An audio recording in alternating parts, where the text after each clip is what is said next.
The following presentation is brought to you by Discovery Channel School, a leading provider of quality educational resources that help teachers bring the world to their students.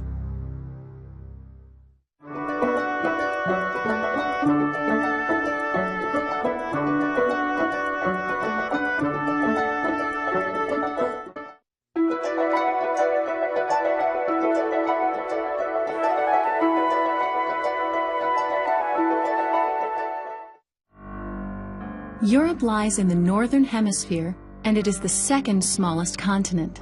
The only continent smaller is Australia. Asia, the largest continent, and Europe occupy the same landmass. The Ural Mountains form the boundary between the two. Russia, the largest country in the world, spans both continents.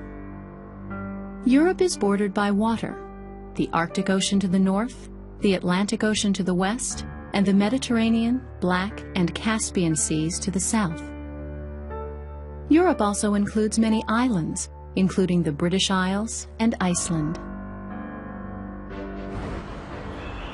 Despite its small size, Europe is more densely populated than any continent except Asia.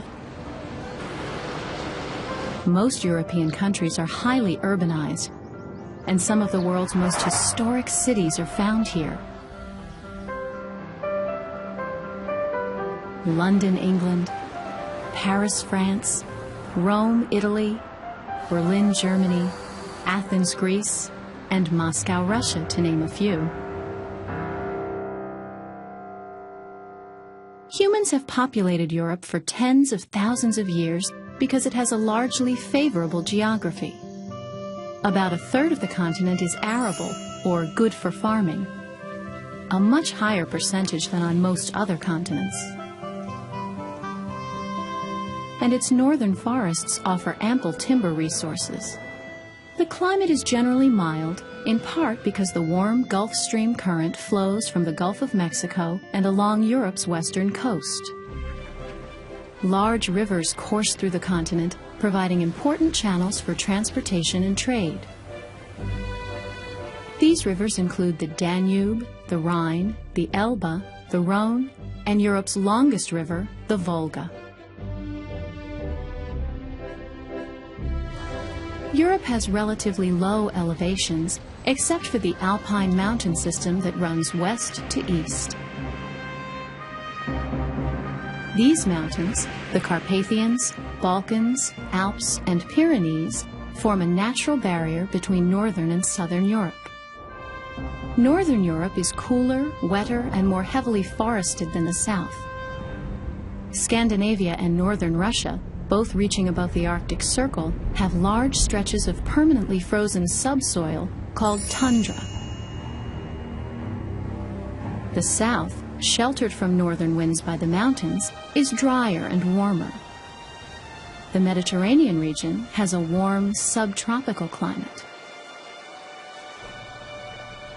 The continent is commonly divided between Eastern and Western Europe.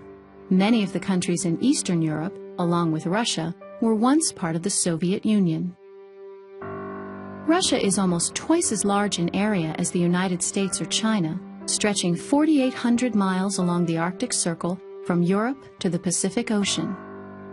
It forms the entire northern border of Asia. While most of Russia's land area lies east of the Ural Mountains in Asia, most Russian people live on the European side.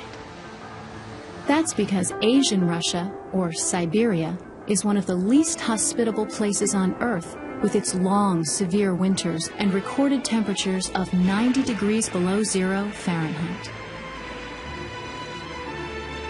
South of the Arctic deserts and frozen tundra are vast swampy flatlands called the taiga, which is also the world's largest forest zone.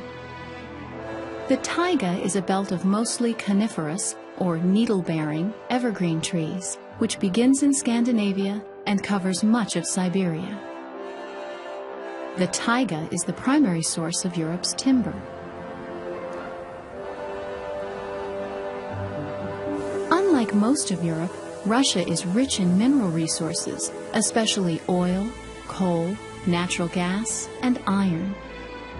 But rugged terrain, bitter climate, and great distances, especially in Siberia, have presented huge obstacles to collecting these resources. Much of Europe boasts fertile farmland and temperate climates. In addition, it also possesses great natural beauty thanks to its spectacular coasts and mountains. It is easy to see why this region has attracted people for thousands of years.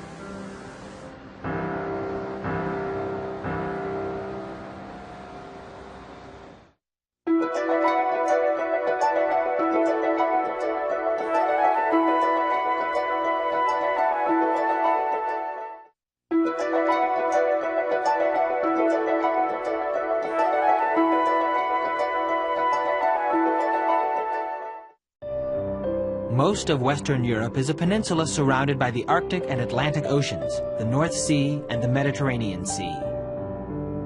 The Western European peninsula is composed of the countries Portugal, Spain, France, Belgium, Luxembourg, the Netherlands, Denmark, Germany, Switzerland, Italy, Austria, Liechtenstein, Finland, Sweden, and Norway. The United Kingdom, Ireland, and Iceland are also Western European countries, even though they are separate from the peninsula's landmass. Greece is also part of Western Europe, even though it lies at the tip of the Balkan Peninsula. Greece has more than 2,000 islands, and it's bordered by the Ionian Sea, the Mediterranean Sea, and the Aegean Sea. Its capital city is Athens. Athens is considered the birthplace of Western civilization. Standing watch over Athens is the Acropolis. Pericles, a statesman in ancient Athens, was instructed by an oracle to transform the Acropolis into a city of temples. Oracles were priestesses believed to communicate the wishes of the Greek gods. The Acropolis became a showcase of colossal gilded buildings and huge bronze and marble statues. Now in ruins, the grandeur of these structures is still awe-inspiring. At the top of the Acropolis is the Parthenon. Completed in 432 BC, it is the largest Doric temple in Greece. Except for its wooden roof, it was built entirely of marble. Dedicated to the goddess Athena, the Parthenon housed a giant statue of her. Though the contributions of ancient Greece are well known, Athens remains on the world stage.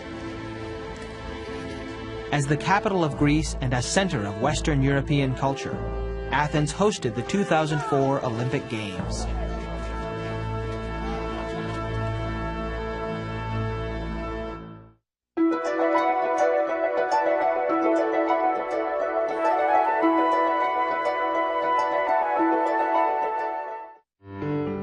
The Netherlands, also known as Holland, is located in northwestern Europe. It is bordered by the North Sea to the north and west, Germany to the east, and Belgium to the south. The 16 million people who live in the Netherlands speak Dutch and Frisian. Belgium is bordered by Luxembourg to the southeast and France to the west and southwest. Belgium is one of the smallest countries in Europe, just about the size of the state of Maryland. Once part of the Netherlands, Belgium won its independence in 1830. Now it is one of Europe's most urbanized and densely populated nations. Belgium is home to over 10 million people who speak primarily Dutch and French. Twice the area of New Jersey, the Netherlands has 280 miles of coastline. This coastal expanse and its major rivers, including the Rhine, encouraged international trade and exploration throughout Dutch history. The city of Amsterdam is the capital of the Netherlands. In addition to being a major port and a center of the diamond cutting industry, Amsterdam is an artistic and historic center of Europe. Ethnically diverse, Amsterdam is home to more than 40 canals, which are flanked by streets and crossed by 400 bridges. Residents, visitors, and tourists alike travel its waterways in salon boats. Many old and picturesque houses line the canals. This one, on the Prinsengracht, is now a museum. But it was once the home of Anne Frank and her family. As Jews, the Franks hid inside during the Nazi occupation of the Netherlands during World War II. The family stayed in a secret annex from 1942 until August 4th, 1944, when the Nazis discovered them. Anne Frank's diary of her family's 2 years of hiding is a classic of literature. Most of the city's Jewish residents disappeared into Nazi concentration camps. Amsterdam is well known for political and social activism. So the city that is more than 700 years old is a living museum and a thriving modern metropolis.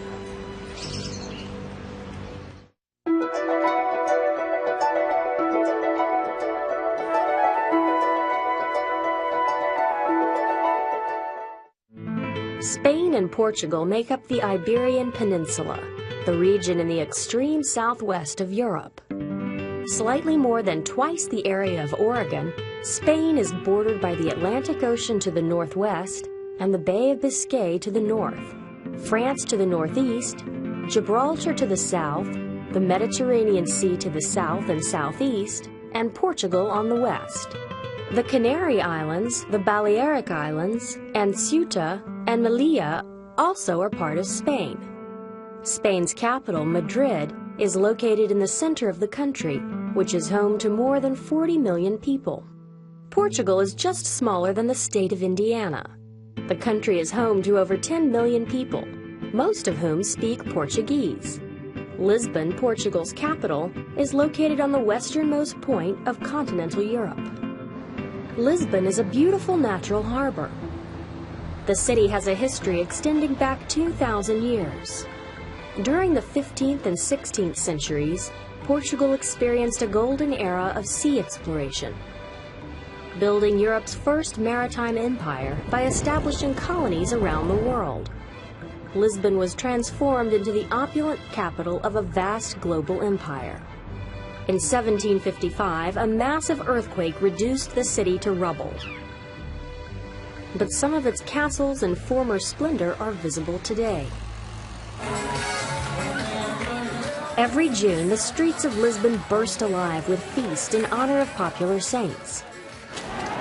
The Feast of St. Anthony, the patron saint of lovers, is a religious but fun-filled celebration. The night before the feast, celebrants enjoy a costume parade.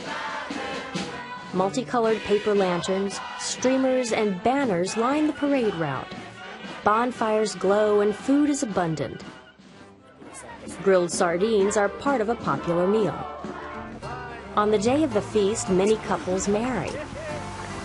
Traditionally, Town Hall sponsors the weddings of poor couples and provides a reception for them. Lisbon is a city that easily mixes past and present. So today, the heart of Portugal is one of Europe's most fascinating cities.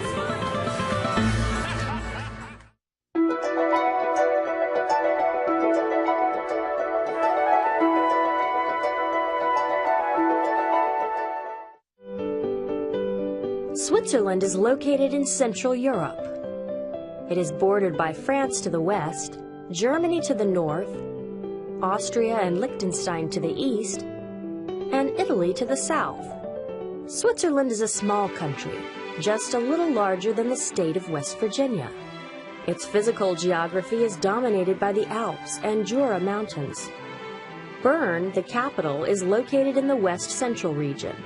The primary language in Bern is German, but most Swiss people speak other languages, including French, Italian, and English.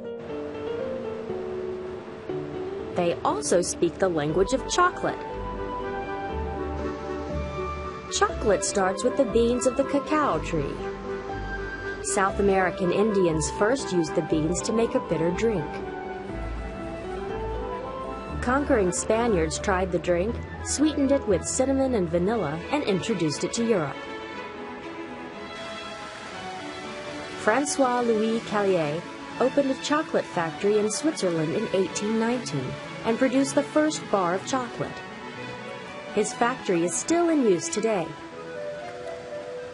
In 1876, Daniel Peter, a Swiss candle maker and entrepreneur, and baby food manufacturer Henri Nestlé invented milk chocolate, used today in most candy bars.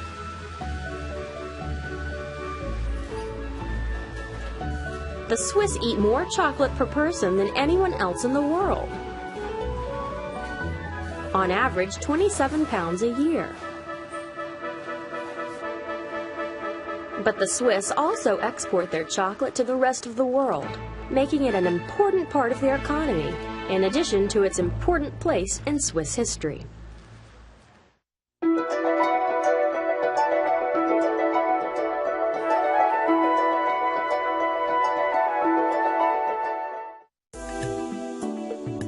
Although France is less than twice the size of Colorado, it is one of the largest countries in Western Europe. It is bordered by Spain, Switzerland, Italy, Germany, and Belgium. The Atlantic Ocean, the Mediterranean Sea, and the English Channel are also on the French border. For more than 300 years, the power of the French king was absolute. This meant that he had the power to do anything. By the summer of 1789, the French people were ready for change. The people demanded equal rights and more power to govern themselves. But when the king refused to grant equal rights to all French people, he and his family were imprisoned in their own palace, and a representative government made up of French citizens called the National Constituent Assembly began running the country in his place. Without a king, multiple governments and factions were able to seize power. One of the people who rose to power during these turbulent times was a man named Napoleon Bonaparte. Nous sommes ici. Napoleon fought many battles for the new French government and was able to add more than 23,813 square kilometers to French territory in only 1 year.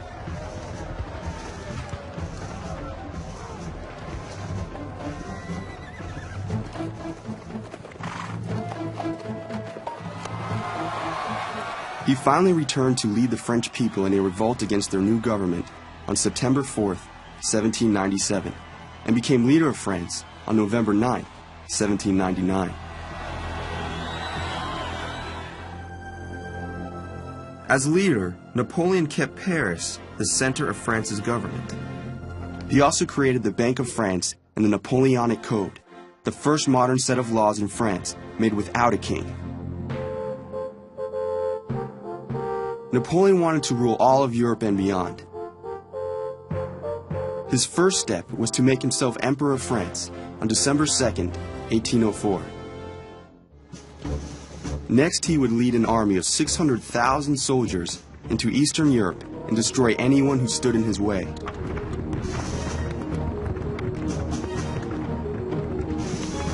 In June 1812, the army started marching toward Russia. The French emperor planned to add Russia to his empire. But the winter months were harsh in Russia, and the Russians set fire to Moscow, Russia's capital, so that Napoleon would have nothing to conquer. With no protection from the cold, and nothing for the soldiers to eat, Napoleon's troops were forced to retreat back to France. The distance from Moscow to France was so great that only 10,000 out of Napoleon's 600,000 soldiers survived. The survivors had become so weak that they could not defend France from his powerful enemies. Great Britain, Prussia, Sweden, and Austria were able to invade Paris on March 31st, 1814. The leaders of these countries forced Napoleon to give up the French throne. They sent him to the tiny island of Elba in the Mediterranean Sea forever.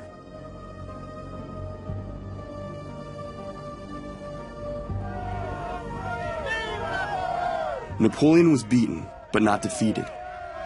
He and his followers escaped from Elba and returned to France on March 20th, 1815. In a matter of months, he rebuilt the French army and became an emperor for the second time. But the leaders of Great Britain, Russia, Prussia, and Austria did not want to give Napoleon another chance to conquer Europe. These four nations joined forces, and in June 1815, they beat Napoleon's army at Waterloo in the modern-day country of Belgium. In his second time on the throne of France, Napoleon only ruled for 100 days.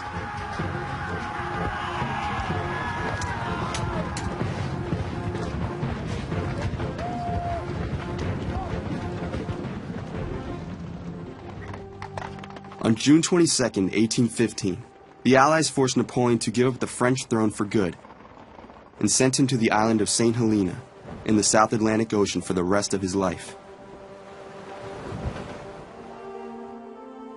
The French Revolution enabled Napoleon to hold more power than anyone else living in the 18th and 19th centuries. He reformed French law and built an empire.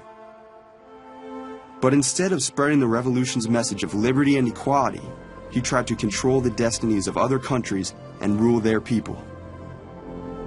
For that, his life ended in exile.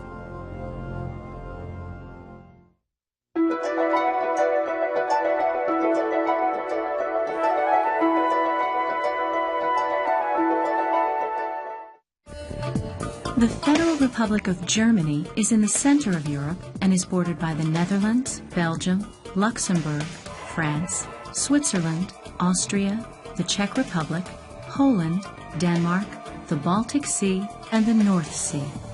Although Germany is slightly smaller than the state of Montana, it has a larger economy and more people than any other nation in the European Union. Berlin is the capital city of Germany. Today, it's a major cultural center and a modern industrialized city. But less than 2 decades ago, Berlin and the entire country were divided between East and West.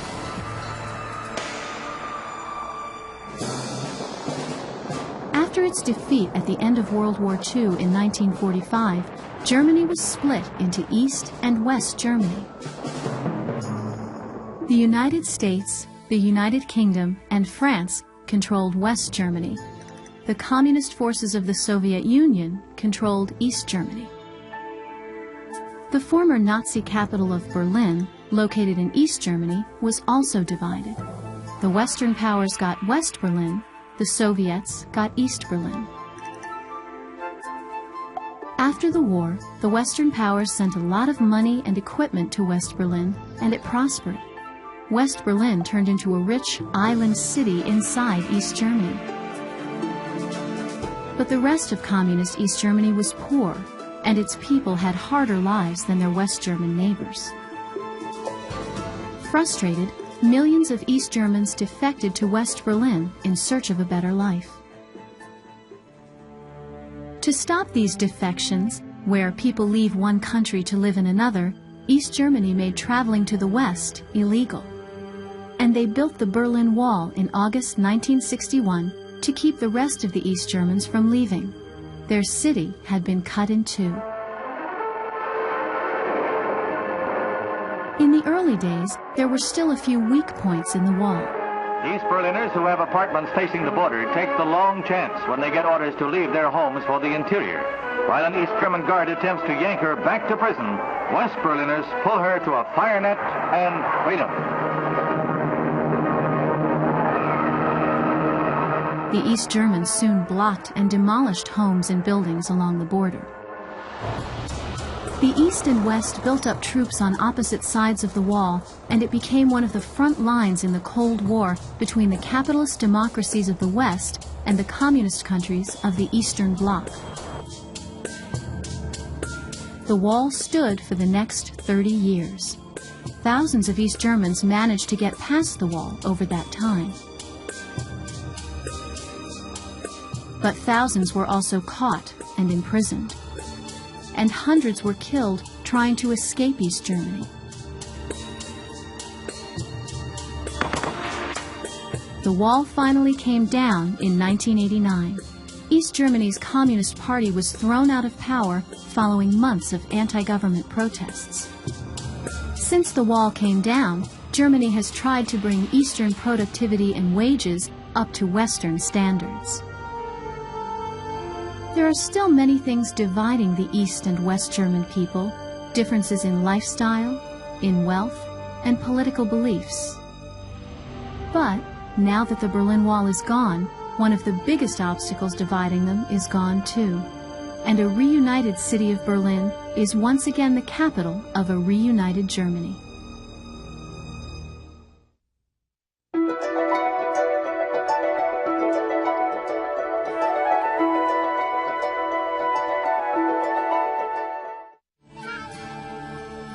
The United Kingdom of Great Britain and Northern Ireland is located on the British Isles off the northwest coast of France. The UK is part of the European Union and is made up of the island of Great Britain, which includes England, Wales, and Scotland, and the northern 1/6 of the island of Ireland. The capital city of Great Britain is London, England. London is the largest city in the entire UK. Today, London is a sprawling metropolis with about 6.5 million people. But London has been a big city for centuries. 200 years ago, there were already over 1 million people living here. To heat their homes and fuel their factories, they burned coal. This burning coal released tons of ash, soot, and sulfur into the air. The smoke from the coal mixed with London's natural fog and created a thick gray smog that could hang over the city for days. Locals called it London fog.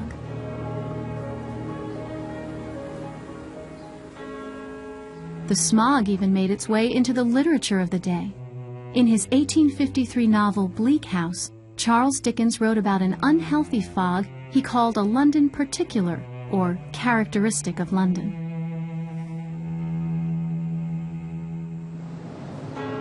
The London fog could get so bad that it actually killed people. In 1952, a 4-day smog killed over 4,000 Londoners. In part to get away from the smog, and with the introduction of affordable mass transit, many people moved to the outskirts of London. But as more people moved to the city's edge, it turned into a huge suburb, the residential area around a city. For the English, the country estate was their dream home. But most people couldn't afford to buy manor houses in the countryside, so they moved to the ever-expanding suburbs. Although the builders used efficient, modern materials like concrete, they built the houses based on designs from periods that were high points in English history. The Tudor style of the mid-16th century featured houses that combined bricks with timber. Their triangular roofs, bay windows, and great halls were like those in traditional manor houses. The Elizabethan style of the late 16th century added more living areas, wider staircases, and bigger bedrooms, all meant to emphasize comfort. And the Queen Anne Revival style of the late 19th century emphasized protection with its steep roofs and towers. And its tall chimneys, originally meant to stop sparks from setting fire to thatched roofs, expressed warmth and safety. These traditional styles reassured the suburban residents and were reminders of England's glory days. Some even claim that they helped people feel more secure during the Great Depression and the World Wars. The coal fogs that plagued London for hundreds of years are now a thing of the past. But for many people, the desire to escape the city into the suburbs is still going strong.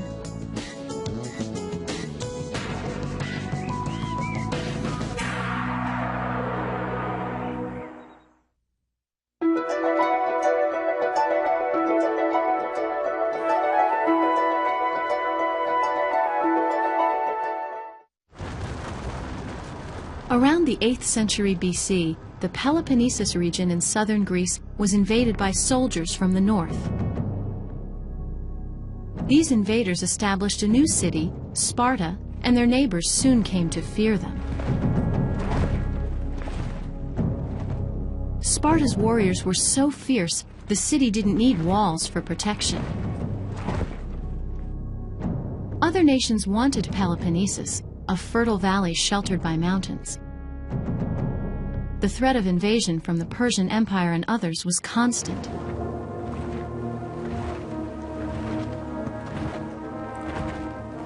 Forever under the cloud of war, Sparta was an armed camp. Soldiers were the ruling class. At birth, a boy's strength and health were assessed. Those deemed weak were abandoned in the mountains.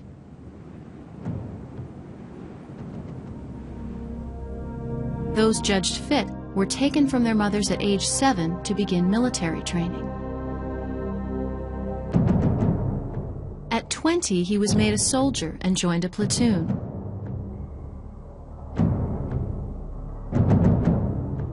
At 30, he could marry, as long as he remained devoted to affairs of state and the art of war. He could not farm or trade. These jobs were left to the slave class, known as helots, and lesser citizens, called freemen. At 60, a soldier finally retired, and a younger man took his place in the platoon. Sparta's single-minded devotion to war produced an army that could out-drill, out-march, and out-fight anyone. By the 6th century BC, Sparta was the dominant city in Greece on the strength of its brute force alone. Spartans fought in small, mobile platoons of fewer than 24 men. In battle, a Spartan warrior armored his torso with a bronze breastplate called a cuirass. His shins were also guarded by bronze. Strapped to his chest was an iron sword with a curved blade.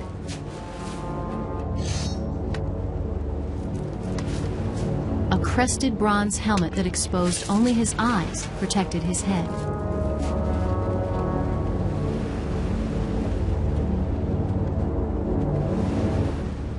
As an army, the Spartans used a new fighting strategy called a phalanx. Their phalanx was a massive formation of soldiers protected with shields. The right side of each man was protected by the shield of the man to his left.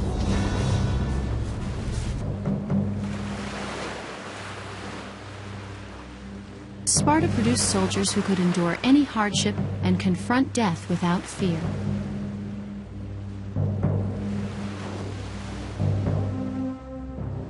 The term Spartan became synonymous with self-discipline and self-restraint.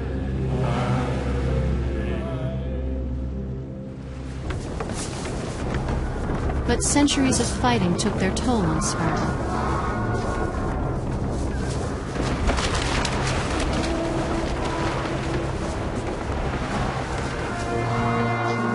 Costly wars with Persia, Athens, and Thebes eventually weakened the city.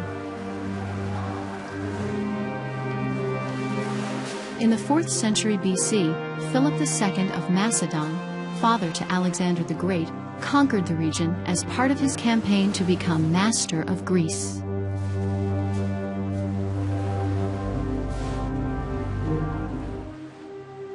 By the 2nd century BC, Sparta was nothing more than a Roman province.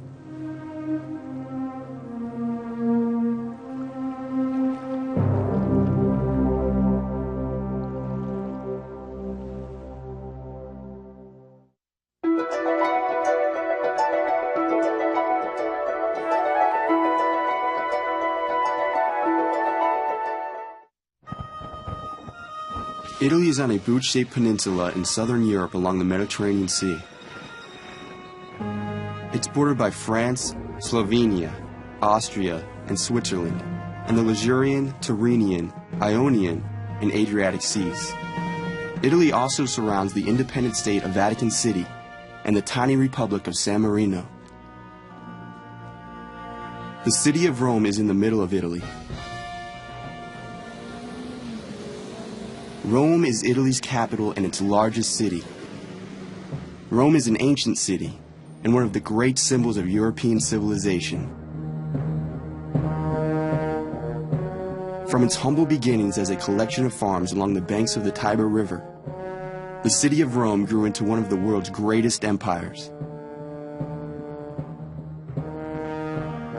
Rome's golden age was over 2,000 years ago. In 27 BC, Augustus Caesar, the nephew of Julius Caesar, came to power and brought with him the Pax Romana, or Roman peace.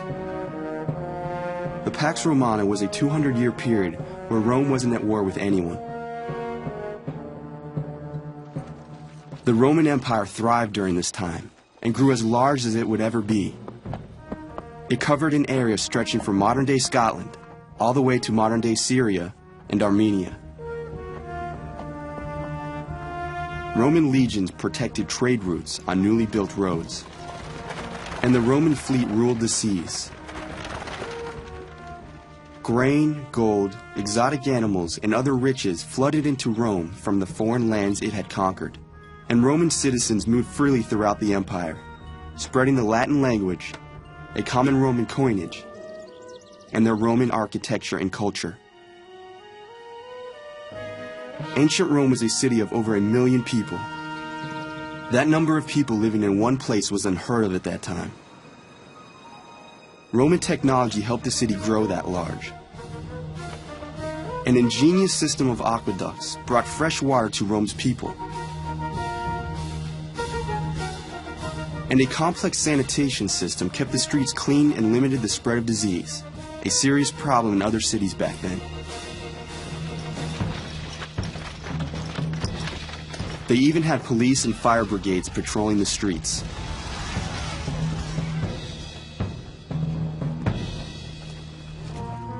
The Romans enjoyed a busy cultural life. Temples, theaters, baths, roads, and public spaces spread throughout the empire. But one of the most important places for the average Roman was the arena. And the greatest one was the Colosseum.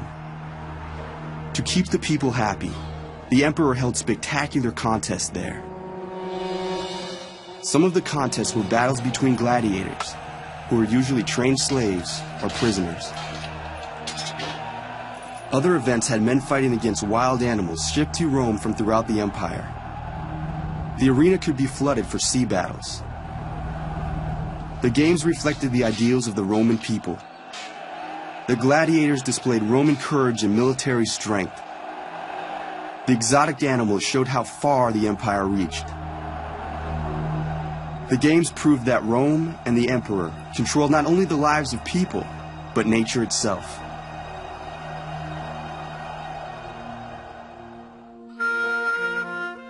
When Rome finally fell to the Goths in AD 476, it took over 1,200 years for another society to reach the level of technical sophistication and luxury of the Romans. Final proof, perhaps, of Rome's ultimate success.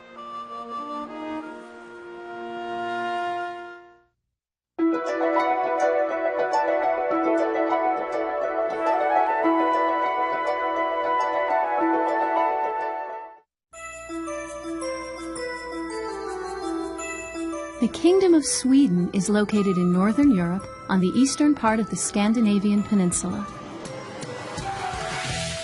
Sweden borders Norway, Finland, the Gulf of Bothnia, and the Baltic Sea, and is slightly larger than California. 2/3 of Sweden's land is mountainous.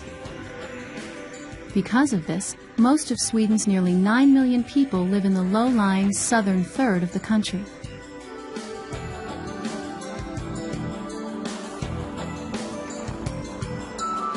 Stockholm is the largest city in Sweden. It's also the home of the national government.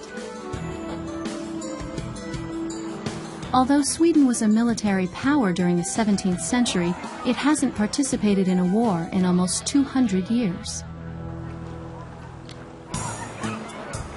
This long period of peace has allowed Sweden to spend less on its military and more on helping the country and its people prosper.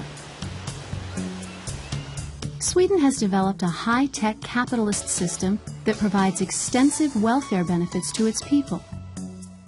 As a result, Sweden has one of the highest standards of living in the world.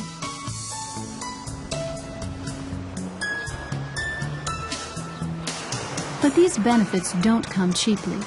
The government collects high taxes from its people and industries to pay for them.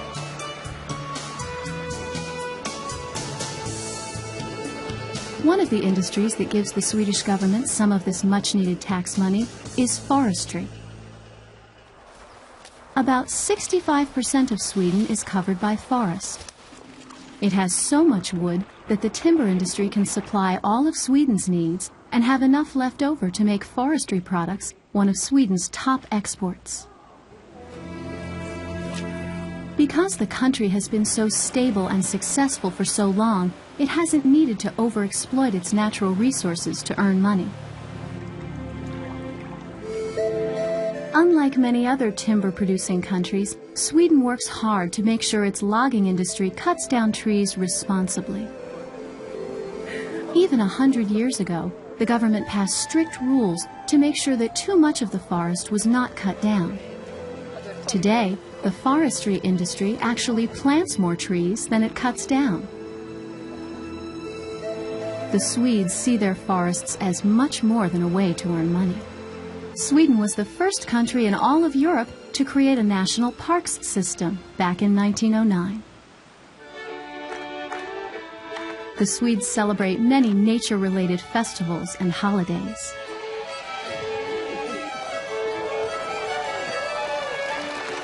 And they participate in outdoor sports and activities all year round.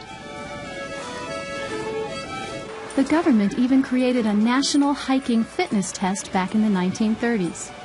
By the 1970s, hiking was so popular that more than 3 million Swedes had passed this voluntary timed test, just for the fun of it.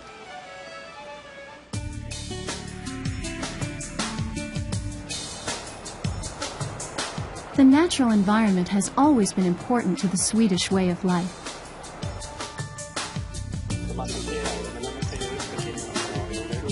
And the Swedes are trying to make sure they'll be able to keep it that way for generations to come.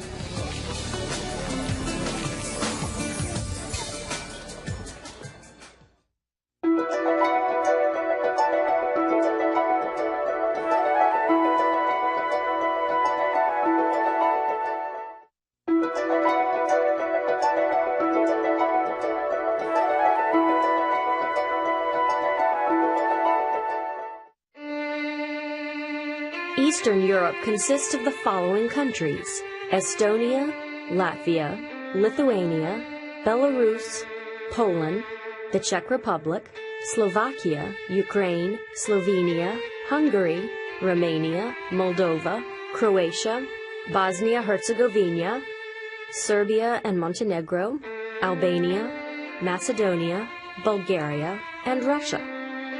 Russia's area of 6,592,800 square miles makes it the world's largest country. Although each country is unique, all share a historic similarity.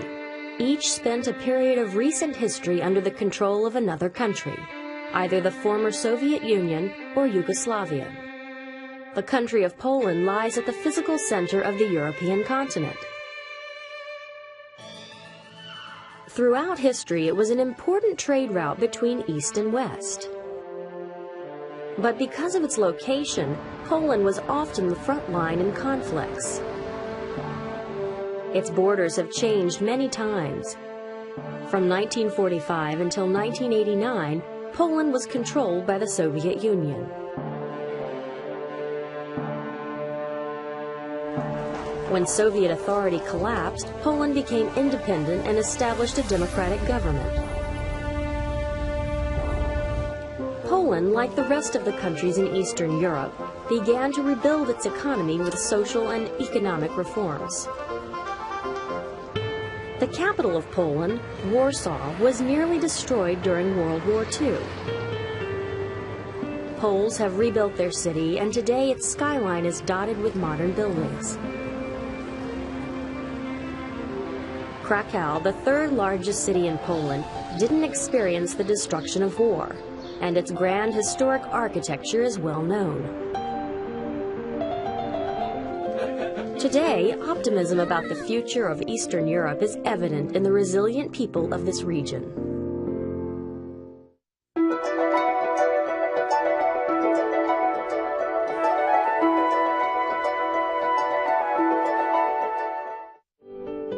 Austria, slightly smaller than Maine, is located in south-central Europe.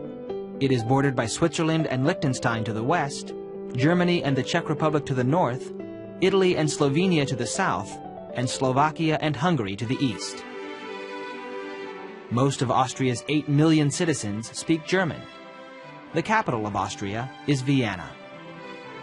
Hungary is bordered by Austria and Croatia to the west, the Ukraine to the north, Romania to the east, and Serbia and Montenegro to the south.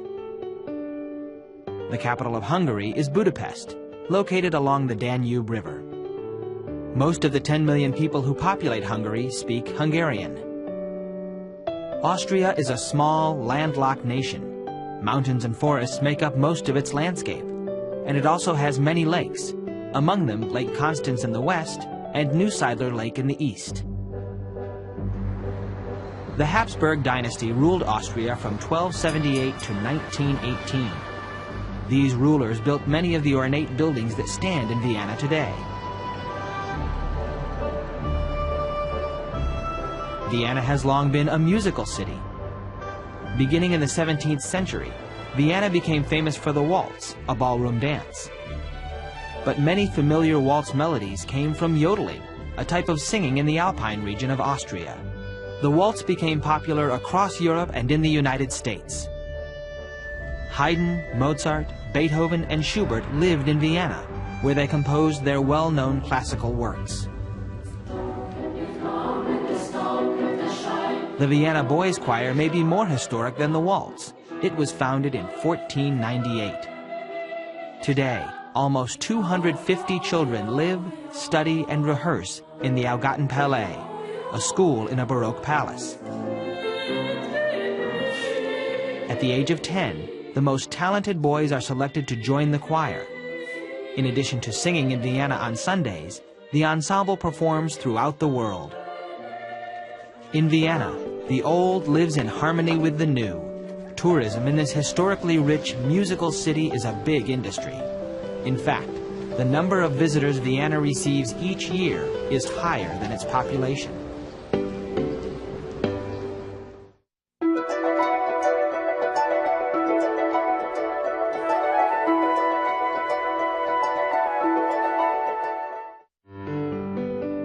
The Czech Republic is a landlocked country in Central Europe. It is bordered by Poland to the north and northeast, Slovakia to the east, Austria to the south, and Germany to the west and northwest. Home to more than 10 million, the official language of the Czech Republic is Czech. The Czech Republic and Slovakia once formed Czechoslovakia. The Communist Party of Czechoslovakia controlled the government until 1989, when Soviet authority collapsed. The Czech Republic separated from Slovakia in 1993 to become an independent country once again. Prague is the capital of the Czech Republic. It is one of Europe's most beautiful cities, reflecting urban life dating back more than 1,000 years. Prague's beautiful buildings, built during Europe's medieval, Renaissance, and Baroque periods, are well preserved, largely because they were spared bombing destruction during World War II. Its old section is an architectural treasure, a maze of cobbled lanes, ancient courtyards, winding passages, and churches. Watching over the city is the 1,100-year-old Prague Castle, known as Pražský hrad, or just Prague to the Czechs. It is one of the largest medieval castles in the world, and it is the most popular tourist attraction in Prague. Next to the castle stands the Gothic Cathedral of St. Vitus, which began construction in 1344 under the rule of Charles IV.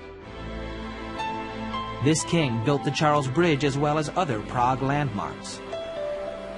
Renowned for its historic buildings, bridges, and museums, Prague is a top European travel destination and a busy center for Czech industry. No doubt it will remain important to the economy of the Czech Republic. The Czech Republic was invited to join the European Union, or EU, the international organization comprising most Western European countries. The Czech Republic voted to join the EU in 2004.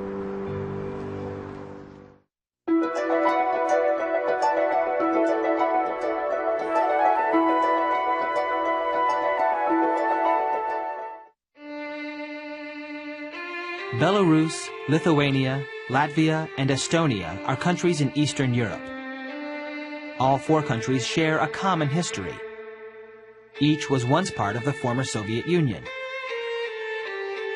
At the conclusion of the First World War, the country of Belarus was divided between Poland and Russia. When the USSR, or the Soviet Union, was formed in 1922, Belarus became a founding republic. Then, in 1940, Lithuania, Latvia, and Estonia were forcibly occupied and formally incorporated into the Soviet Union as republics. With Lithuania leading the way, all four countries re-emerged as independent states in 1991, after the collapse of Soviet authority. Vilnius is its capital city. Minsk is the capital of Belarus, Latvia's capital is Riga, and Estonia's is Tallinn. In each of these countries, people speak Russian, but each country has its own language too, maintained even through the 50 years of Soviet rule. During the Middle Ages, Lithuania was a large and powerful kingdom. Its many rivers made it an important location on the trade route between Western Europe and Russia. Wealthy merchants built castles on the banks of the Neman River. The country's oldest city, Klaipėda on the Baltic Sea, is one of Eastern Europe's major ports.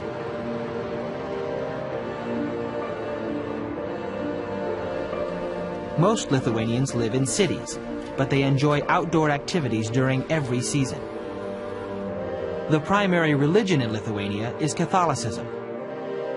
The tradition of planting crosses on this hilltop may have begun in the 14th century. Under Soviet rule, the Russians bulldozed the crosses at least 3 times to demonstrate their control over the Lithuanians. But every time, people replanted the crosses, demonstrating their quiet but willful rejection of Soviet authority.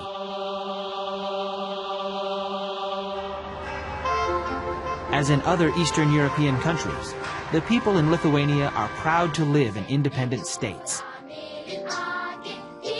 As they work to modernize their economies, they continue to express their heritage and traditional customs.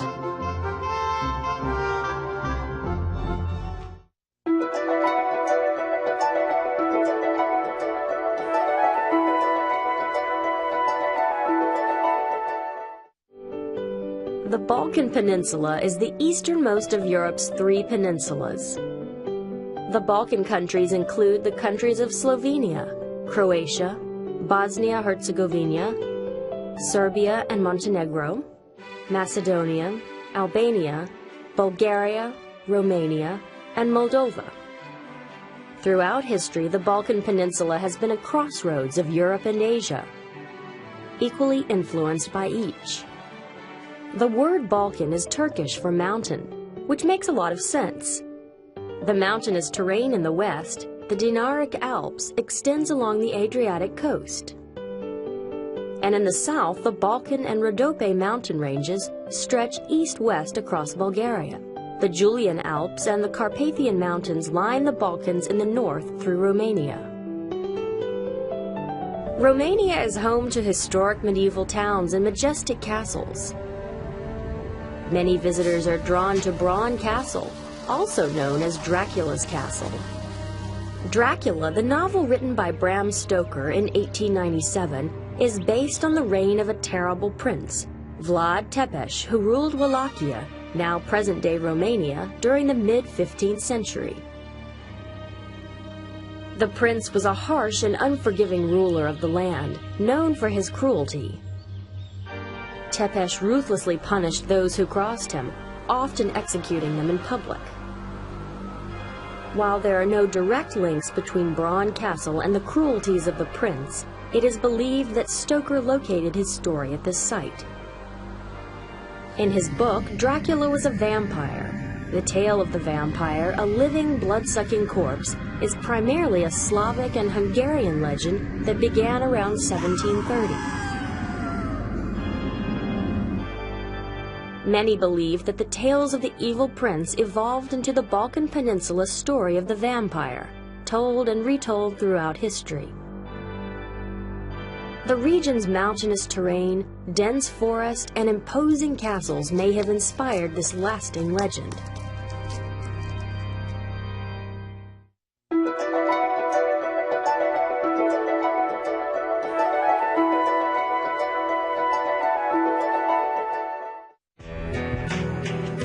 Spanning the continents of Europe and Asia, the Russian Federation is bordered by Norway, Finland, Estonia, Latvia, Belarus, Ukraine, Georgia, Azerbaijan, Kazakhstan, Mongolia, and China.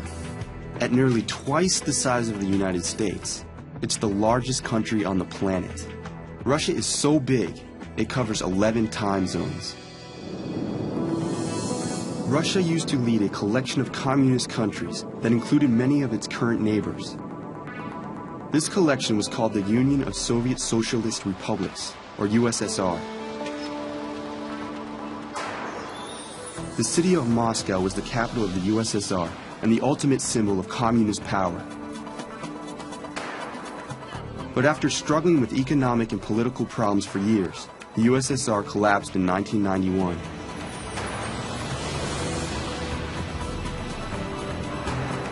Moscow became the capital city of the newborn Russian Federation. Today, Moscow leads the rest of Russia in population, industry, culture, science, and education.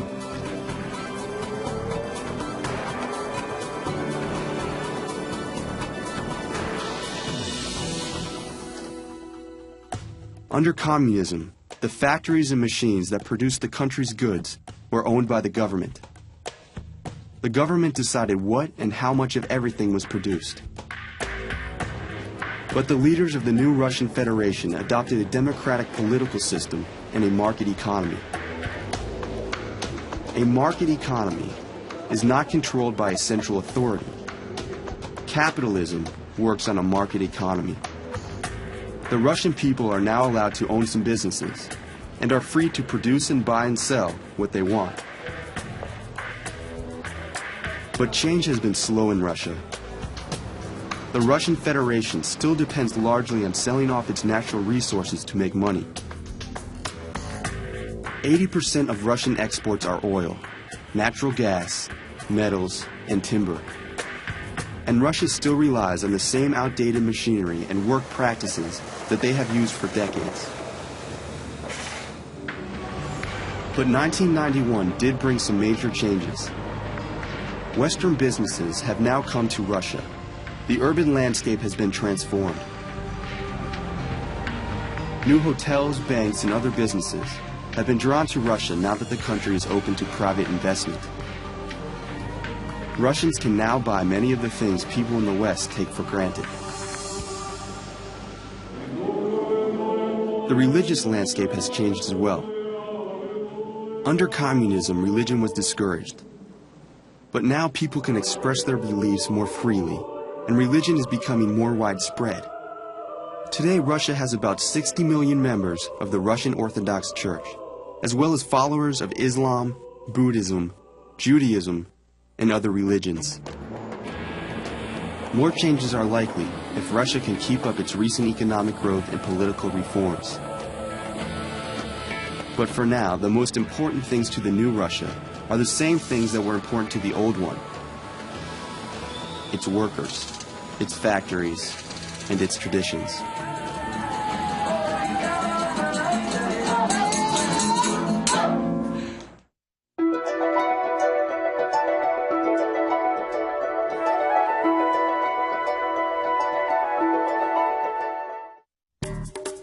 The country of Poland was founded more than 1,000 years ago.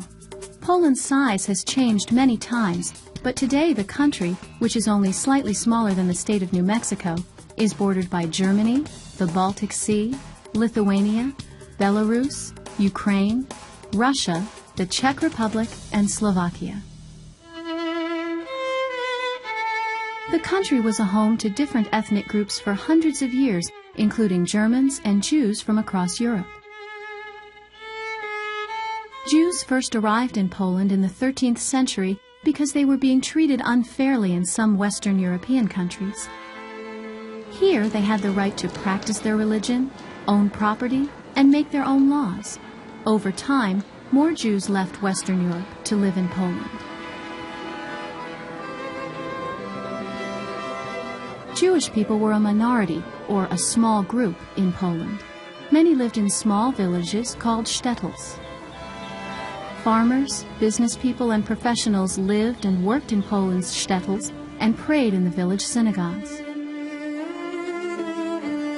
But on September 1st, 1939, Nazi soldiers from Germany brought life in the shtetls to a quick and violent end. The Nazis wanted to kill people that they considered racially inferior. They targeted Slavs, mentally ill people, and especially Jews. When the Nazis invaded Poland, they forced Polish Jews to leave their homes and live in small neighborhoods called ghettos, away from other Polish people. The Jews lived in the ghettos until Hitler's Nazi soldiers sent them to die in concentration camps. In some ghettos, people fought against the Nazis. Members of the Jewish Fighting Organization in Warsaw tried for 4 weeks to protect themselves from being sent to concentration camps. The battle that became known as the Warsaw Ghetto Uprising was one of the few open rebellions against the Nazis in Europe. The rebels fought bravely, but the Nazis defeated them. 7,000 Jewish rebels were killed, and 15,000 were taken to concentration camps and killed along with millions more. By the end of World War II, the shtetls were long gone. But today, there are survivors who still call Poland their home. Poland's Jewish population has survived for hundreds of years. Even though their community is very small now, these people remember the horrors of the past and live for the hopes of the future.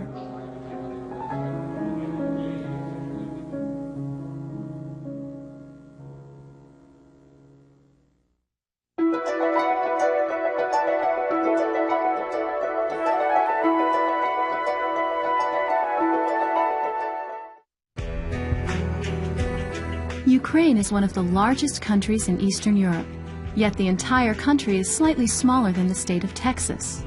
It shares borders with Poland, Slovakia, Hungary, Romania, Moldova, Belarus, Russia, and both the Black Sea and the Sea of Azov to the south.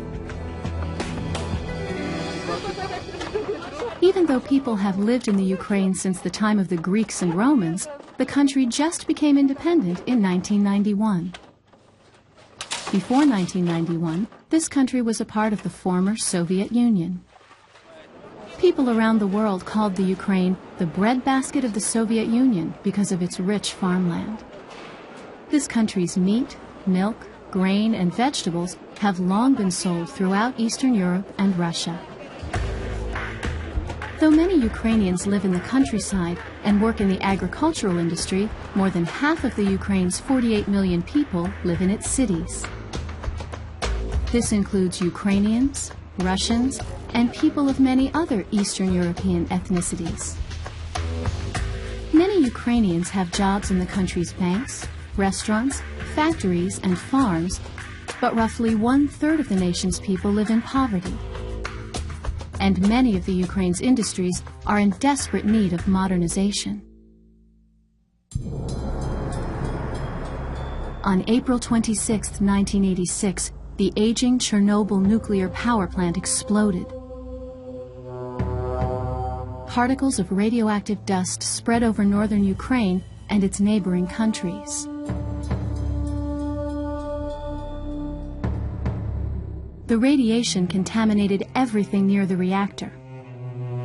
Anyone who ate vegetables, meat, or dairy products from that area risked becoming sick or dying.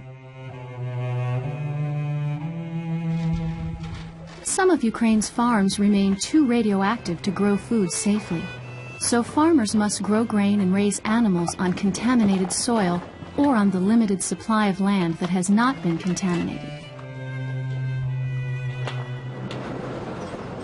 Ukrainians are rebuilding their country, but the process takes a lot of time. Many people are not able to afford treatment for the effects of Chernobyl's radiation. And doctors expect that thousands of Ukrainians will develop cancer because of radiation. But Ukrainians are doing their best to put Chernobyl behind.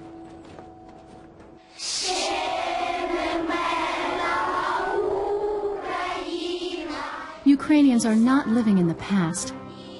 They are using their agricultural wealth and medical technology to make their country a better place to live.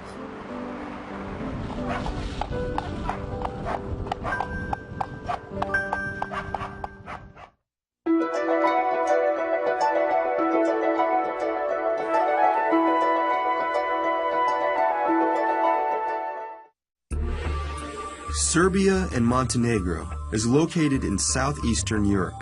It is bordered by Albania, Bosnia-Herzegovina, Bulgaria, Croatia, Hungary, the former Yugoslav Republic of Macedonia, and Romania. Serbia and Montenegro used to be part of a much larger collection of republics called Yugoslavia. In the early 1990s, Yugoslavia unraveled along ethnic lines, and most of its republics split off and became independent countries. Kosovo, a province within the Republic of Serbia, tried to break away as well. The ethnic Albanian majority in Kosovo wanted to escape the increasingly brutal rule of the Serbs, who were now the most powerful republic in Yugoslavia. But the Serbs wouldn't let Kosovo go. Years of guerrilla war followed. Thousands died, and thousands of ethnic Albanians were driven from their homes. Following a NATO bombing campaign on Serb troops, United Nations peacekeepers moved into Kosovo in June 1999. They've been there ever since. But the war had left behind an invisible killer. Landmines and unexploded bombs. Both sides laid thousands of landmines. And years of fighting left unexploded bombs and ammunition scattered throughout the region. Though the fighting was over, people still suffered from the war. So Robbie and the dog handler, if you can make your But now Kosovo is slowly becoming a safer place, as workers have begun clearing the landmines left behind from the war. I've never been in a minefield as dense as this one, personally. I've worked in Cambodia, Kuwait, Mozambique, a few other smaller countries in Africa, and never, ever the density of mines that I've found here. These teams of UN-sponsored landmine removers are doing the dangerous and time-consuming work of finding and eliminating the hidden landmines. In their first year, the deminers cleared nearly half the mines and unexploded bombs in Kosovo. And injuries from mines have been cut in half. They still have work to do, but the deminers have already cleared many areas near farms and schools. With these areas cleared, the people are now returning to their villages and are beginning to rebuild their homes, schools, hospitals, and their lives. The really, really good feelings I actually get is once we've completed an area, is actually going back there and seeing it being used. You've seen these people staying away, they can't grow their crops, they just can't access the ground. And then you've cleared it, you've gone in there and you'll see villages grow, you'll see life come back into villages. That's the good feeling I get.